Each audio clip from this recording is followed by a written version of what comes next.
Hi all. In the last classes we have discussed about the oscillators. That is the circuit which produces AC signal from a DC is called an oscillator with a record frequency.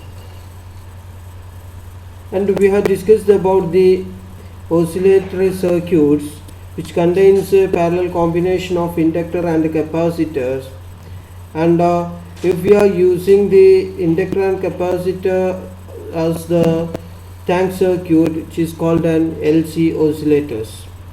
Also we have discussed about the different types of transistor oscillators. Out of this we have mentioned about tuned collector oscillator, Hartley oscillator, Colpit oscillator, etc., or LC oscillator, which produces a frequency in the high range, that is around 10 kilohertz to 100 megahertz. So in this lecture we will discuss different types of LC oscillators. The first one is the tuned collector oscillator. The diagram given here represents a tuned collector oscillator. Here we are having a transistor. Usually we will use BC107 as the transistor, and R1, R2 and RE forms the biasing and stabilization circuit or network of this transistor. And the name tuned collector oscillator comes from the fact that the tuned circuit, that is this parallel combination of LC, is connected to the collector of the transistor. That's why it is called a tuned collector oscillator. So here you can see that a tuning circuit formed by a parallel combination of an inductor L1 and C1 is connected to the collector of the transistor. Here usually this is L1 is the primary of the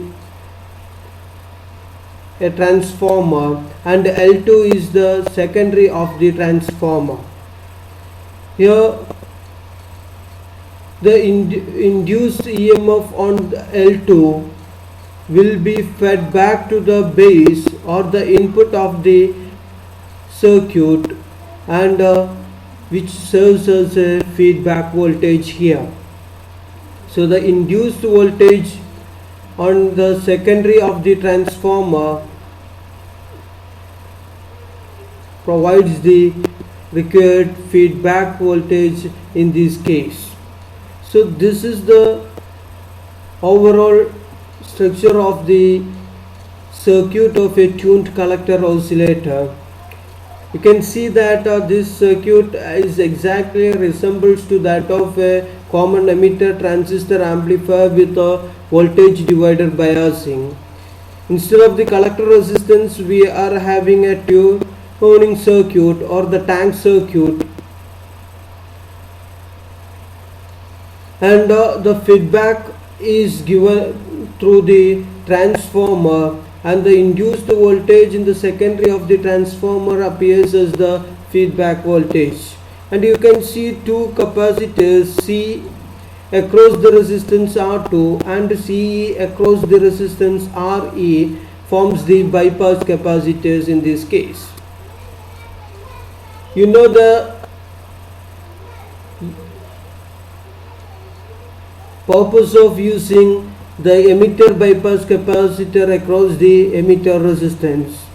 Here the capacitor C across the resistance R2 is used in order to bypass the feedback voltage across the secondary of the transformer, not dropping across the resistance R2. If there is no capacitance C is connected, then the feedback voltage appearing across the secondary of the transformer, that is on L2, will drop across the resistance R2 which will decrease the feedback voltage to the transformer. So this C, the capacitance C across the resistance C2 serves the bypassing of the AC signal fed back to the input through the secondary of the transformer. Now let's discuss about the working of this circuit, how this circuit serves as an oscillator. When this switch S is closed, then you can see that this VCC is connected across the capacitance C1.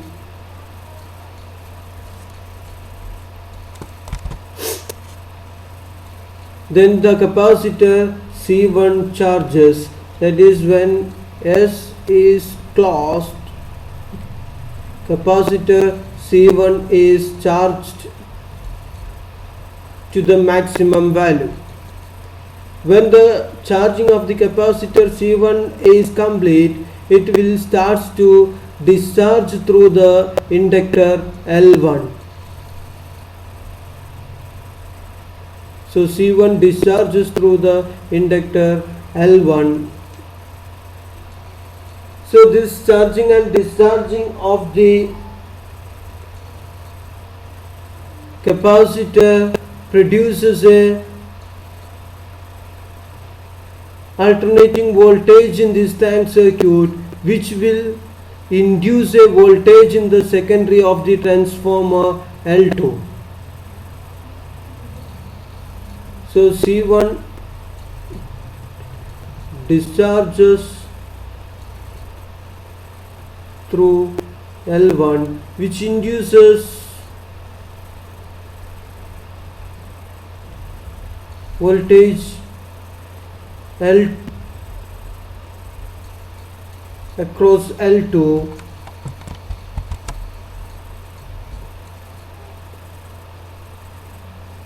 through the induction process, and this voltage appear across the base terminal, and the other end is usually grounded or earth because of the presence of the capacitor C for AC signal. So the voltage induced on the secondary of the transformer will appear across the base. So this base voltage across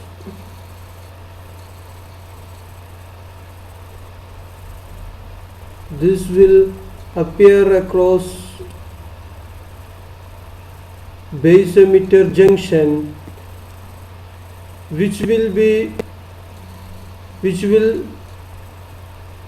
give a base current IB, and which is amplified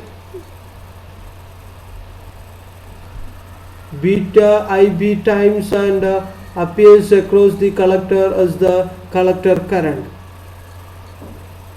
and a portion of this current will compensate the losses in the tank circuit.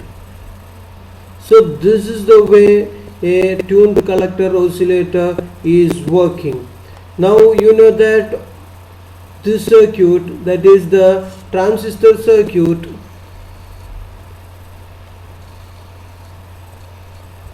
induces a phase difference of 180 degree in the output, that is across these inductance, and this voltage will be induced to L2, and this transformer action, that is the induction of the voltage across the secondary from the primary, that is called the transformer action, will induce a 180 degree additional phase difference. So we will have total of 360 degree phase difference between the output voltage and the feedback voltage, or we can say that the input voltage and the feedback voltage.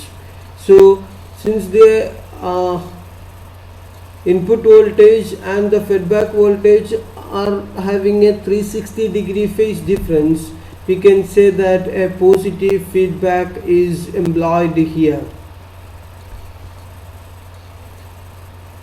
So remember that this 360-degree phase difference is achieved through two actions. One, the transistor circuit, when it amplifies the input signal and it appears on the output, will have a phase difference of 180 degree. Then further 180 degree will be introduced by the transformer action. So the input signal and the feedback voltage will be having a 360-degree phase difference, or we can say that the phase difference is 0, so it is a positive feedback.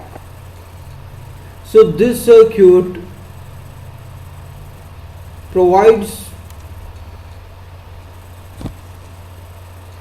a positive feedback, and when the switch is on, we will get a oscillations in the collector circuit by the transistor action and by the tank circuit. That is, the tank circuit produces a small oscillation which will be induced to the secondary of the transformer, which in turn amplified by the transformer, and we will get an amplified output in the, or alternating current in the output of this circuit.